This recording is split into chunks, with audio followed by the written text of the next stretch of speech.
ઠંડી છે, પાર વગરની ઠંડી છે. પાણીમાં હાથ નાખવો નથી ગમતો, કચરા પોતા વાહન કરવા નહીં ગમતા. મારું દુઃખ કોને જઈ કહું, કોને કહું કઈ ખબર નહીં પડતી. ઘરવાળાને કહું તો ઘરવાળો એમ કે કામ તો કરવું પડે, પણ આખો શિયાળો આય બાપા 4 દાડાથી એટલી બધી ઠંડી પડે તે ઘરવાળો સાંભળતો નહીં. કોને દુઃખ કેવું, કોને કેવું કોઈ ખબર પડતી નથી. ઘરવાળો તો નહીં સાંભળતો. તમે તો મારું દુઃખ સાંભળો, થોડું તો સાંભળો. કારણ કે આટલી બધી ઠંડી પડે, સવારે ઉઠવું ગમતું નથી મને તો બિલકુલ. અને કચરા પોતા વાસણ બધું કરવાનું હોય ને મને તો તમે જો સવારે વહેલા ઉઠાડીને કે અલી પૂનમડી તું વાણ કરી દે. અલે બાપા મારા માટે ગરમ પાણી મૂકી દે, પણ તમને ઠંડી વાય તો મને ના વાય. આવું કેવું કહેવાય બોલો. મારા ઉપર તો દુઃખના ડુંગરા તૂટી પડે છે. શિયાળામાં તો મારું રહેવું જ નહીં એવું નક્કી કર્યું હતું, પણ હું કરવું. પિયરે જેમની જતી રહો, પિયરમાં આટલી ઠંડી તો હોય જ ના.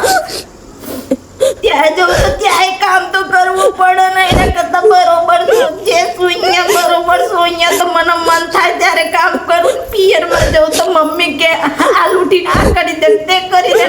ના બાપા મારે તો ક્યાંય નહીં જવું, હું મારા ઘેર જ બરોબર છું. ક્યાંય નહીં જવું મારે તો મારા ઘરવાળાની હું વાત કરું. બાપા સવારે વહેલા ઉઠાડીને ઘરનું કામ કરવાનું કે ઠંડીને મારે મરે જવું છે. આટલી ઠંડી પડે છે ખબર નહીં પડતી. મેં કીધું કામવાળી બંધાવી દો તો કે શું કરવા તને શું કરવા લાવ્યો છું. બોલો હું એમની કામવાળી દેખાઉં છું તમને બધા. અલ્યા એ તો નહીં સાંભળતા. તમે લોકો તમારું દુઃખ સાંભળો, હું શું કહું છું સાંભળો તો ખરા. કોક તો મારું સાંભળો. મારો ઘરવાળો તો મારું નહીં સાંભળતો, હું કંટાળી જઈએ. કોક તો મારું દુઃખ સાંભળો.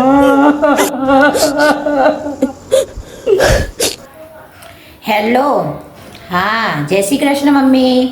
શું કરો છો, મજામાં છો? કેવું ચાલે, શાંતિ?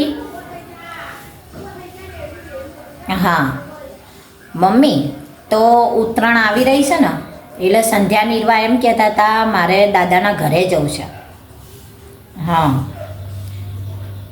એટલે અમે લોકોએ નક્કી કર્યું છે કે અમે ઉત્તરાયણના દિવસે તમારા ઘરે આવવાના છીએ. તો એક કામ કરજે ને, પેલા મમરાના લાડવા મને બહુ ભાવે છે, તલની ચીક્કી પણ બહુ ભાવે છે, પછી સિંગની ચીક્કી પણ બહુ ભાવે છે. હા તે બધું બનાવી દેજે ને, ખાસું બધું બનાવજો એટલે મારું ઓઇલ લઈને આવવા થાય. હા હા ના હોય તો ભાભીને કહી દેજે ને, ભાભી બનાવી દેશે. ભાભીને બનાવ તો મસ્ત આવડે છે અમને. હા હું આવીને બનાવું? અરે મમ્મી, એક તો 2 દિવસ તારા ઘરે રહેવા આવું, એમાંય વળી હું બનાવું આવીને તો કઈ અર્થ ખરા તારા ઘરે આવવાનું? રવા દે, એના કરતાં અમે અહીંયા જ ઉત્તરાયણ કરી દઈશું.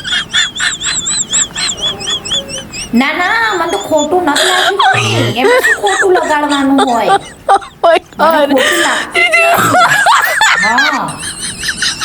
એમાં શું ખોટું લગાડવાનું હોય?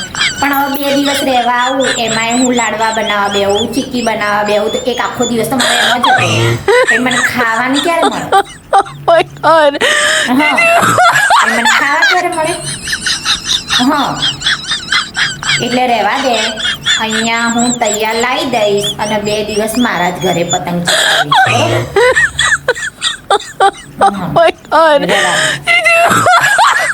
હા એટલે હું આવતી નહીં હો, કેન્સલ કર કેન્સલ. હા સારું બાય. મારે જ બનાવવું હોય તો તમને લોકો શું કરવા કીધું હોય? મૂકના બનાવી દો. હું તમારે ઘેર આવીને બનાવી ના કરતા. આવો ને આવો.